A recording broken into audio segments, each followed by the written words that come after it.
নমস্কার, সবাই কেমন আছেন? আশা করছি সবাই খুব ভালো আছেন। আমিও ভালো আছি। আমি পায়েল আর আপনারা দেখছেন জার্নি অফ পায়েল। লাস্ট একটা ভিডিওতে দেখিয়েছিলাম আমরা পিঁড়ির খোঁজে মানে বিয়ের পিঁড়ির খোঁজে একটা কাঠের মিলে গিয়েছিলাম। তো সেখানে রবিবারের জন্য বন্ধ ছিল, তো আমরা পাইনি। তো সেই কাঠের মিল থেকে আমাদের অন্য একটা কাঠের মিলের খোঁজ দিয়েছিল যেখানে আমরা সব রকমের কাঠ পাবো। তো আজকে সেখানেই যাব। যেতে যেতেই আমাদের কমলা সখী একটু অসুস্থ হয়ে পড়ে, তাকেই সারাচ্ছিলাম দাঁড়িয়ে দাঁড়িয়ে। আসলে গাড়ির চাকা থেকে হাওয়া অটোমেটিক বেরিয়ে যাচ্ছিল, যার জন্য কমলা সখীকে একটু ঠিক করতে হচ্ছিল। বাংলাদেশ থেকে যারা আমার ভিডিও দেখেন তাদের উদ্দেশ্যে আজকে আমি একটা সুখবর বলছি।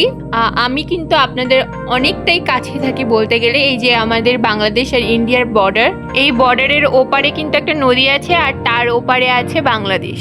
আমরা যে কাঠের মিলে গিয়েছিলাম সেখানকার মালিক যতদূর সম্ভব বিহারি বা মারওয়ারি হবে। তো ওনারা ঠিক জানেন আমাদের বাঙালিদের পিঁড়ি কোন সাইজের লাগে। তো উনি একদম ছোট্ট একটা সাইজের পিঁড়ি বলছিল, মেপে দেখাচ্ছিল, আপনারা দেখতেই পাবেন এখনই।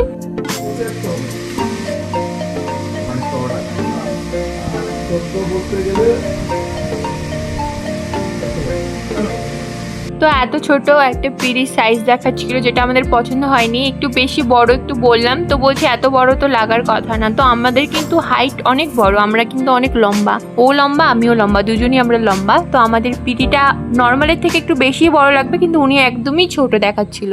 যাই হোক, ওনার সঙ্গে কথাটা বলে আমরা বেরিয়ে এলাম। আমরা ভাদ্র মাসটা পার হবে তারপরেই পিঁড়ি আনবো। আপনাদের যদি আমার ভিডিও ভালো লেগে থাকে তবে প্লিজ সাবস্ক্রাইব করবেন। আজকের মতো এতটুকুই, টাটা।